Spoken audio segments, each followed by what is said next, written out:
지난 주간에 고든 맥도날드라고 하는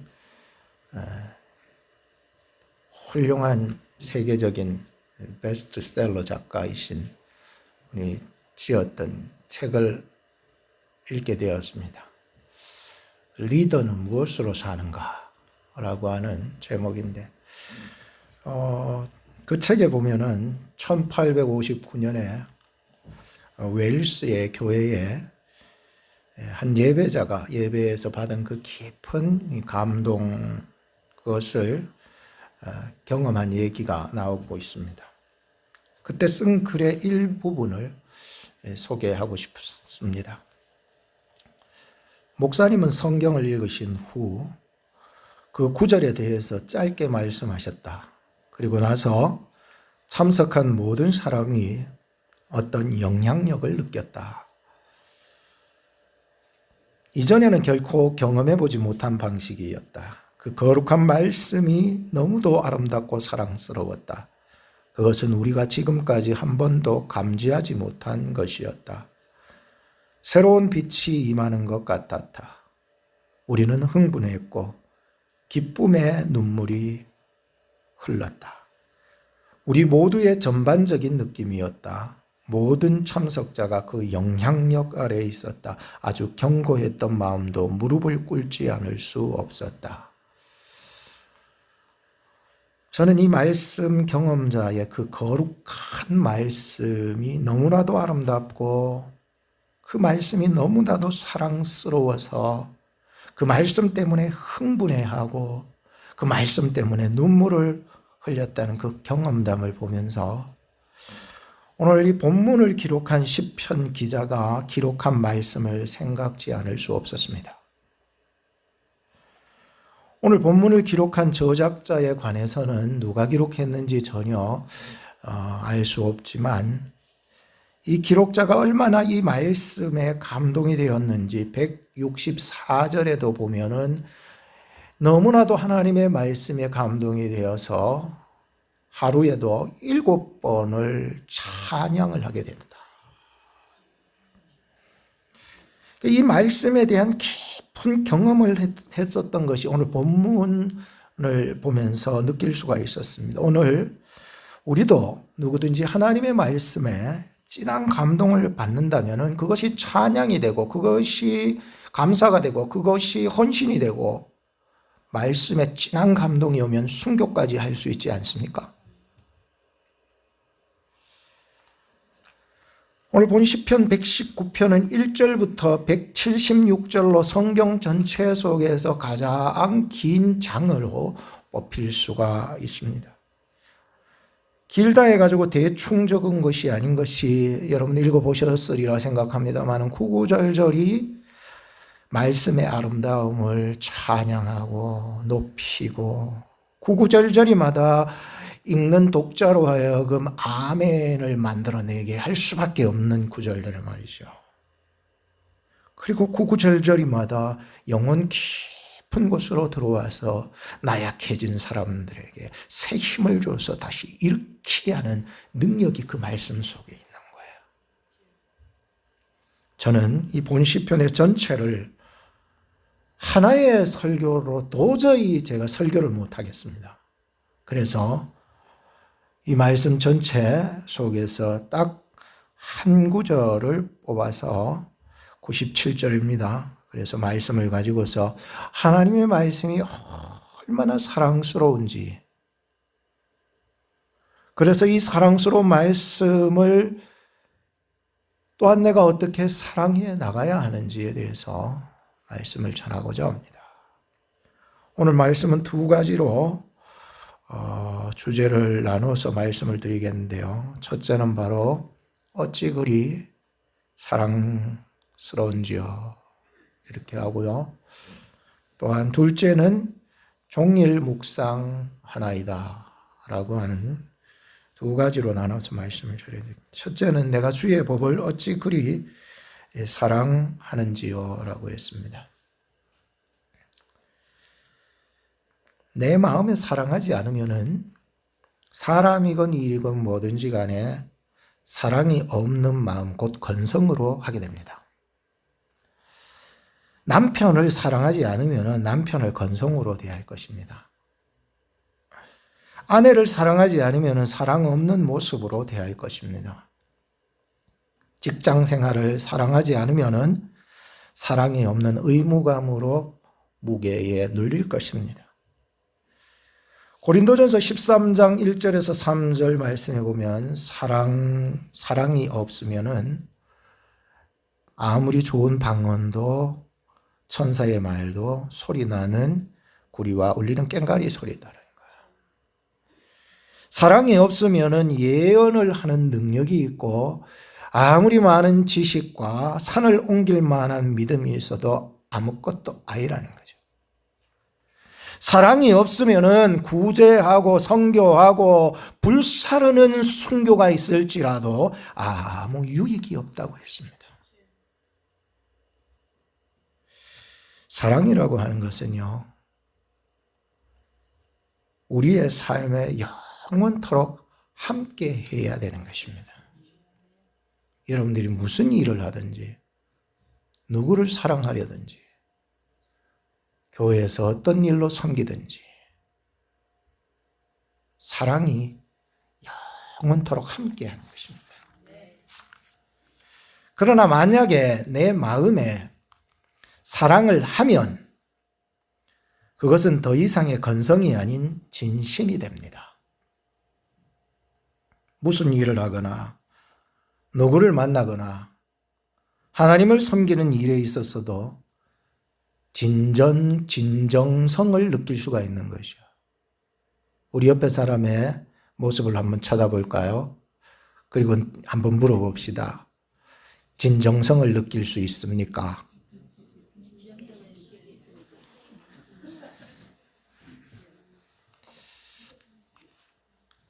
우리가 매우 중요한 이야기를 하는 거죠. 당신에게서 진정성을 느낄 수 있다면 이제 된 것입니다. 사랑은 대개 일반적으로 감정으로 흘러가거든요. 이성을 가지고 조금만 생각해 보면은 내 사랑이 얼마나 감성적이었던 것인가를 알 수가 있는데, 눈에 콩깍지가 딱 씌어지게 되면은 그 당시에는 아내의 모습이 왜 그렇게 아름다워 보이고, 저 여자만 있으면은 내가 뭐 다 된 것 같고, 혹은 아내 입장에서는 저 남자 내 인생을 저 남자한테 맡겨도 저 사람은 나의 최고의 남편이 될 것이다 라고 보이게 되고요. 콩깍지가 씌이니까 그렇죠. 더 이상의 것들은 다 필요 없다고 보이는 거죠. 근데 살다 보니까 왜 그렇게 저 사람이 고집이 세 보일까요?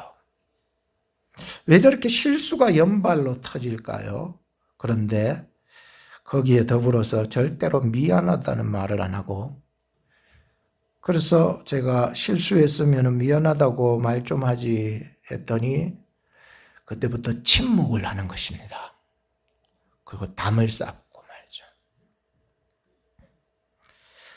우리 속에 하나님의 사랑이 없었더라면 저도 그렇고 저희 아내도 그렇고요. 이 우리 속에 하나님의 사랑이 없었다면 쫑나도 옛날에 끝났을 것입니다. 목회를 10년 정도 했을 때였습니다.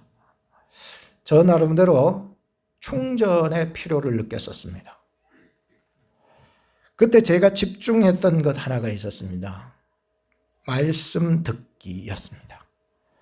그래서 중요한 일을 빼놓고는 계속 MP3 틀어놔놓고 귀에 꽂아놓고 운동할 때도 잠잘 때도 자나 깨나 중요한 현장 사역 빼고는 계속해서 말씀에 심취가 되었습니다.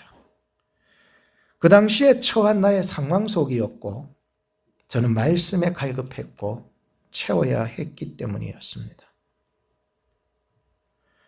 그런데 그 말씀이 저에게 힘과 소망과 추진력을 주었던 것이었습니다. 그래서 지금까지 버티고 있는 것이고요. 그때 제가 어떤 한 가지의 말씀이 저에게 아주 큰 힘과 소망을 주었던 말씀이 있었습니다. 갈라디아서 5장 5절에서 6절 말씀이었습니다.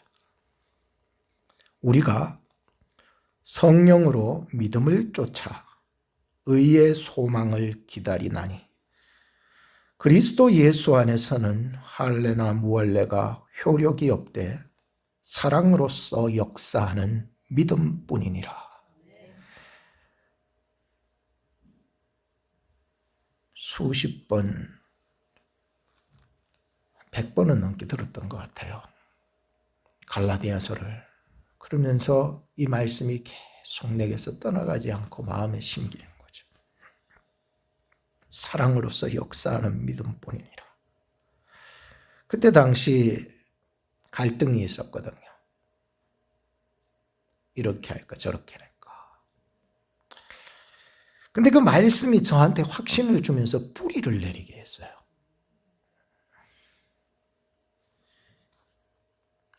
지금 이 말씀을 준비하면서 그 말씀을 다시 펼쳐보았습니다. 그곳에는 이렇게 노트해 두었습니다. 믿음도 사랑이 느껴지도록. 아까 전에 말씀드렸던 세계적인 멘토요 베스트셀러 작가였던 고든 맥도날드는 이렇게 말했습니다. 하나님은 우리가 하찮게 여겨서는 안 되는 분이시다. 그분은 존경받아야 하고 우리는 그분의 말씀을 들어야 한다. 그때 우리는 예수님의 깊고 깊은 사랑을 인식하기를 소망한다. 실로 저항할 수 없는 그 사랑, 굳은 영혼의 모든 장벽을 넘어서는 그 사랑. 그 사랑이 우리 부부 가운데 저도 저희 아내에게도 여러분들의 삶 가운데에서도 말이죠. 그 사랑이 없었더라면 말이죠. 그 사랑이 있기 때문에 말이죠. 오늘 시편 기자가 하나님의 말씀을 얼마나 사랑하는지 느낄 수가 있습니다. 내가 주의 법을 어찌 그리 사랑하는지요. 내가 그것을 종일 묵상하나이다. 여러분 느껴지지 않습니까? 얼마나 이 하나님의 말씀을 사랑하는지. 그것은 그가 하나님의 말씀을 사랑하고 있었기 때문이었습니다. 물론 이 시편 기자가 하나님의 말씀을 사랑하지 않는다 해서 하나님의 말씀이 아름답지 않다거나 귀하지 않은 것은 아닙니다. 그렇지만 하나님의 말씀을 사랑하는 자, 순종하는 자, 겸손하게 그 말씀을 받아들이는 자에게 말씀은 그런 자에게 더욱 빛나게 될 것이에요. 오늘 우리가 사랑해야 할 하나님의 말씀에 우리의 눈에 성령과 진리로 콩깍지가 씌워져야 됩니다. 그러면 그때부터 이 말씀은 주의 말씀이 되어서 저에게 다가옵니다. 다시 말해서 이 말씀은 나의 인생에 비교할 수 없는 구원의 주여, 생명의 주여, 인생의 주이신 그 주님이 나에게 말씀하시고 있다는 것이에요. 이게 느껴지는 거예요. 그러니 이 말씀이 사랑스러워지지 않을 수가 없는 거죠. 그러면은 내가 주의 법을 어찌 그리 사랑하게 되는지 그 변화된 자신의 모습을 봅니다. 시편 기자는 이 본문에서 자신이 이렇게까지 하나님의 말씀을 사랑하는지, 내가 언제 이렇게 말씀을 듣고 있게 되었는지, 내가 말씀을 이처럼 사랑하게 되었는지, 어찌 그리 내가 주의 말씀을 사랑하고 있는지 발견하는 시간이 될 것이에요. 어찌 그리라고 하는 말은 측량할 수 없다, 표현할 수 없다. 이 시편 기자 보세요. 측량할 수 없다는 게, 말씀은요 측량이 안 돼요.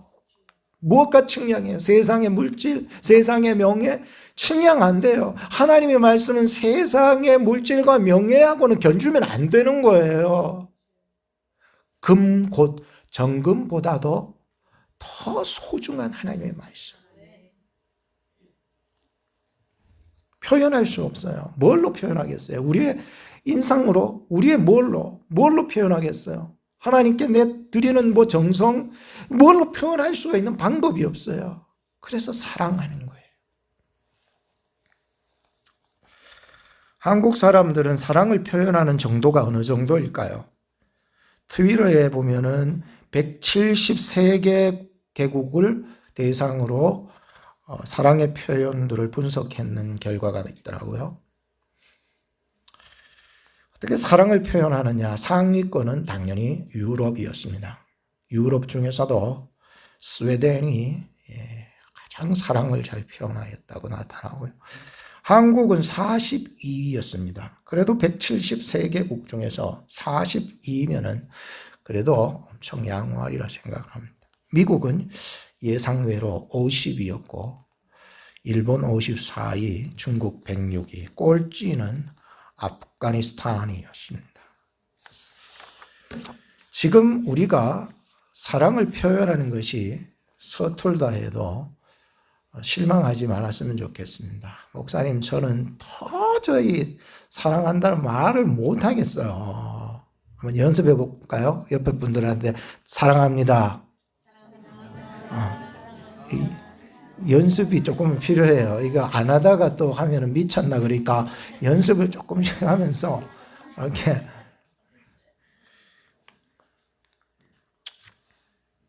그렇다고 해서 여러분 서툴다고 해서 실망하지 말았으면 좋겠습니다. 하나님의 말씀을 사랑하기까지는, 정말 사랑하기까지는 하나님의 작정하신 시간이 있고요, 때가 있고요, 계획이 있고요, 인도하심이 필요하기 때문입니다. 너무 내가 표현하지 못한다고 해서 너무 실망은 하지 마세요. 그렇다고 해서 마냥 그렇게 표현도 안 하고 기다릴 것은 아닙니다. 자꾸만 그 사랑을 표현할 수 있는 자리로 나아갈 수 있도록 만들어 가야 됩니다.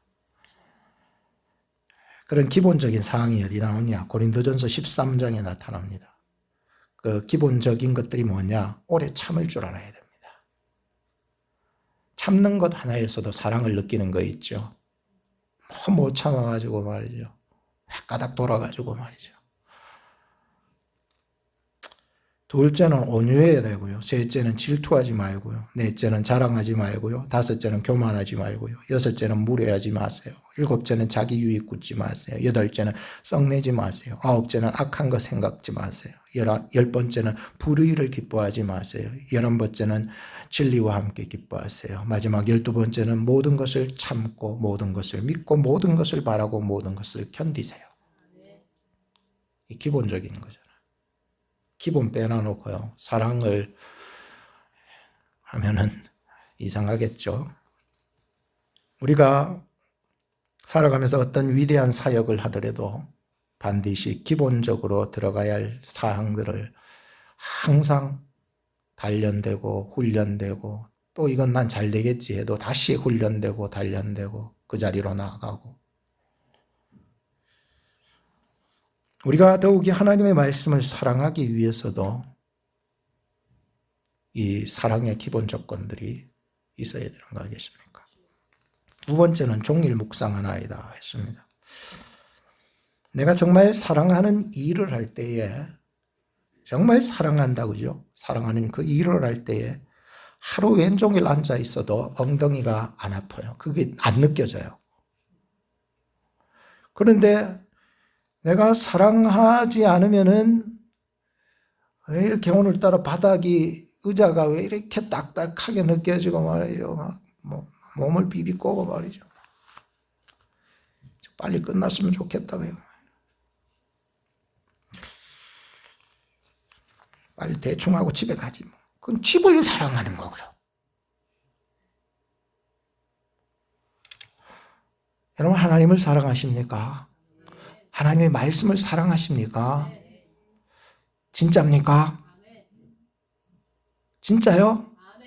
점점 줄어들잖아요. 이게 그렇다 했겠네요. 빨리 끝내셔요. 빨리 밥 먹어야 되고요. 밥 사랑하는 거죠. 빨리 집에 가야 돼. 집 사랑하는 거예요. 교회 사랑하는 사람은요, 요즘 따라 교회 사랑하는 사람이 늘고 있는 것 같아 감사해요. 예배를 다 마치고 밥을 먹고 나서도 남아서 말이죠. 교회를 위해서 내가 무슨 일이 없을까 생각하고 말이죠. 제가 한국에서 교육 전도사 때에 그 당시에는 주일학교 전도사였으니까 참 아이들을 위해서 설교 준비하는 것이 막 좋았어요. 그래서 파워포인트로 막 이렇게 설교하는 것을 그때의 그 당시에 센세이션을 일으켰습니다. 그래서 어린이 부흥회가 있을 때도 저 한 번씩 초청해서 제가 설교도 하고 했는데요. 안 놀라시는 걸 보니까는. 그런데 이렇게 파워포인트로 설교를 준비하기 위해서는 시간이 엄청 걸립니다. 그림을 스캔하고 그림에 색칠하고 장면 장면에 영성을 입히고 하루 왼종일 앉아가지고 씨름해야 마칠 수 있는데 참 감사하게도 그렇게 하루 왼종일 앉아 있어도 가슴이 뛰고 말이죠. 기대가 돼요. 기쁨이 막 솟아나는 거죠. 근데 저의 모습을 저희 아내가 이렇게 보면서 당신은 설교 준비할 때가 제일 신나야 한다고 얘기를 하더라고요. 당신이 설교 준비를 하면서 아이들을 위해서 그렇게 말씀을 준비하는 것이 신나하는 그 모습을 보면서 정말 행복해 보이는 것을 느끼니까 자기도 좋다는 거예요. 여러분들도 무슨 일이 있든지 간에 최선을 다하고 그 일에 사랑하고 기대하고 기뻐하고 행복해 한다면 본인도 기쁘지만은 그것을 바라보는 주변의 사람도 굉장히 기쁩니다. 비록 돈을 못 벌어와도 목사가 행복하게 설교 준비해서 행복한 말씀을 전해줄 때에 저도 기쁘지만은 그것을 듣는 여러분들도 행복한 설교를 듣고 있는 거죠. 근데 이런 모습을 보시는 하나님은 얼마나 기뻐하실까 생각하면 가슴이 뛰는 거죠. 복음을 위해서 살 때는 세상 유익에 대해서 아무 생각이 없습니다. 저도 아무 생각이 없을 때가 너무 많은 것 같아요. 그래서 아내한테 많이 쫑꼬를 듣고 하지만은 그런데도 실망하지 않는 것은요.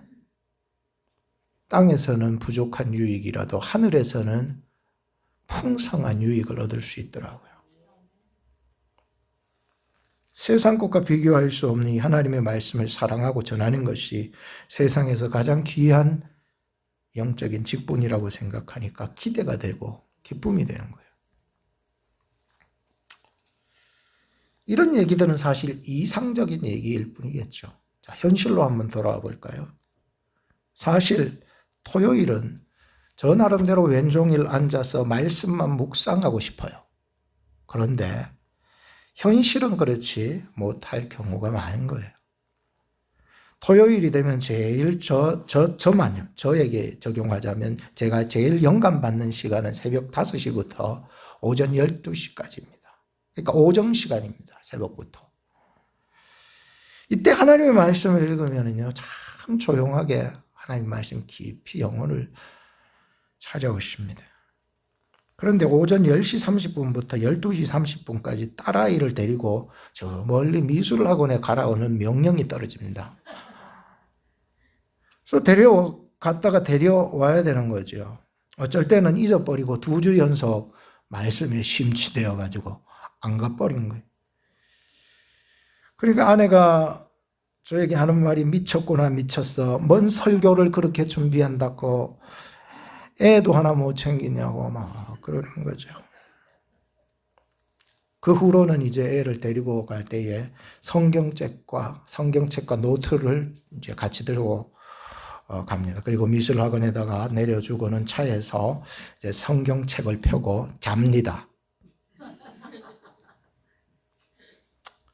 집으로 돌아오면서 후회하죠.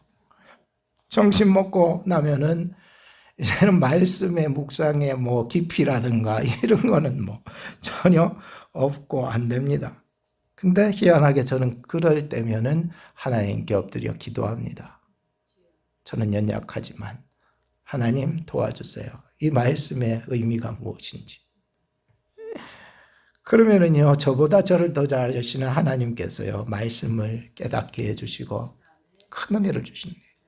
가장 연약할 때 구하는 자에게요, 큰 거 주셔요. 나는 잘났다 한 사람에게는 조그만 은혜밖에 안 주셔요. 우리 속에도 우리가 원하는 것을 하지 못하게 하는 나의 연약함이 있는데 그것을 깨달을 때가 있을 수 있습니다. 그럴 때 우리는 이제 늦었구나 포기하지 마시고 하나님 앞에 구하신다면은 우리의 연약함을 들어서 하나님은 크게 사용하실 것입니다. 이것이 나의 힘으로 된 것이 아니라 온전히 하나님의 은혜라는 것을 깨닫는 그 순간을 경험하시게 된다는 거예요. 어떤 분과 얘기를 나눈 적이 있었습니다. 그분은 말했습니다. 바울처럼 자기는 직진하던 자였지만은 이 바울도 보면은 자기가 얼마나 죄인 중에 괴수였던가라고 깨닫게 되었는데 그때 자신의 약함을 깨달았을 때 내가 죄인 중에 괴수라고 하는 것을 깨달았을 때 그때 가장 큰 은혜가 임하더라는 것이요. 시편 기자는 종일 묵상했다고 했지만 그 말은 아무것도 안 하고 하루 종일 앉아가지고 묵상만 했다라고 하는 말씀이 아닙니다. 어떤 일을 하고 어떤 자리에 있든지 간에 하나님의 말씀과 함께하고 있으라라고 하는 말씀입니다. 비록 내가 낮은 자리에 있다 할지라도요, 처참하게 낮은 자리에 있다 할지라도요, 하나님의 말씀과 함께하라는 거예요. 비록 내가 높은 자리에 내가 올라가 있어 내가 이루었던 모든 영광들 자리에 딱 올라가 있다 할지라도 하나님의 말씀과 함께하고 있으라는 거예요. 다윗은요, 시를 많이 지은 사람이었고 감사와 찬양이 많은 사람이었습니다. 그런데 그가 가장 처참하게 낮아지고 두렵고 억압을 받고 상처받고 고통받을 때에요, 진짜 시가 나와요. 찬양이 나오고 감사가 나와요. 그래서 우리가 다윗의 시를 보면은 대부분 고난을 당하고 어려움을 당하고 핍박하고 동서남북 사방천지가 내 원수 같은 대적들만 있다고 느껴지기 시작할 때 시가 나오는 거예요. 하나님을 바라보기 때문에, 하나님을 의지해야 하기 때문에. 그런데 그가 왕이 되고 높은 자리에 올라가고 승전하기 시작할 때에는요, 성경을 잘 읽어보세요. 하나님께 찬양하거나 멀어지기 시작. 찬양을 하지 않았어요. 이기고 높아지고 자기가 승전하기 시작하니까 시를 짓지를 못하는 거예요. 범죄하는 거예요. 나쁜 짓을 하는 거예요. 하나님은 그런 자를 반드시 끄집어 내려버리십니다. 택한 자이기 때문에. 이 자식 봐라, 어디 함부로 올라가서 지가 높은 줄 알아? 나쁜 짓까지 저질러 살인죄까지 계획을 해? 끄집어 내버립니다. 그리고 다시 나단을 통해서 하나님의 말씀이 증거되고 그 말씀을 붙잡기 시작할 때에 다시 참회의 시가 시작된 것이었습니다. 다시 회복된 거예요. 종일 묵상하지 않으면 우리는 자칫 말씀보다 앞질러 갈 수 있어요.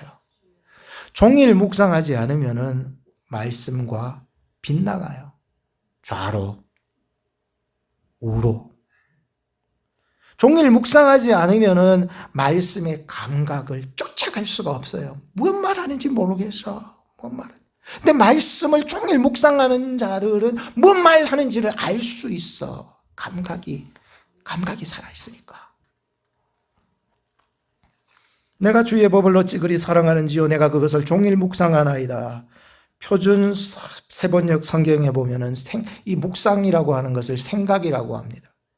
공동 번역에 보면은 되새김한다라고 합니다. 그리고 개역개정 성경에 보면은 작은 소리로 읊조린다라고 얘기하고 있습니다. 이 중에서 제가 마음에 드는 것은 이제 끝으로 되새긴다 라고 하는 말. 어릴 적에 저희 집에서는 소를 많이 키우고 있었습니다. 아침에 여물을 주고 나면은 다음 여물 먹을 때까지 휴식 시간, 모든 휴식 시간 뭐 하냐 자세히 보면은 되새김질을 합니다. 아버지, 저 왜 저렇게 껌 씹고 있습니까? 그러면 아버지가 야, 이놈아, 그거는 자기가 아까 전에 먹었던 그 여물이 다 소화가 안 된 것들을 끄집어내가지고 잘근잘근 씹어가지고 소화시켜가지고 온몸으로 건강하게 만들기 위해서 그렇게 한다는 거예요. 오늘 들은 말씀을 되돌아 생각합시다. 좀 잘근잘근 씹어서 소화시키고 온몸에 퍼져서 우리를 건강하게 만드는 그 하나님의 말씀을 말이죠. 이렇게 좋은 말씀을 사랑하신다면 이 땅의 건강뿐 아니라 영원한 기쁨, 행복, 평안, 천국을 소유하게 될 것입니다. 기도하겠습니다. 하나님의 말씀이 육신이 되어 우리 가운데 오신 예수님을 환영합니다. 이 시간 우리 마음속에 하나님의 말씀을 사랑함으로 생명의 길을 걸어갈 수 있도록 도와주시고 말씀을 묵상함으로 가장 연약할 때 다시 일으켜 영원한 사랑으로 인도하여 주실 하나님의 말씀을 사랑할 수 있도록 인도하여 주시옵소서. 우리를 사랑하사 말씀으로 오신 우리 구주 예수 그리스도의 이름으로 기도합니다. 아멘.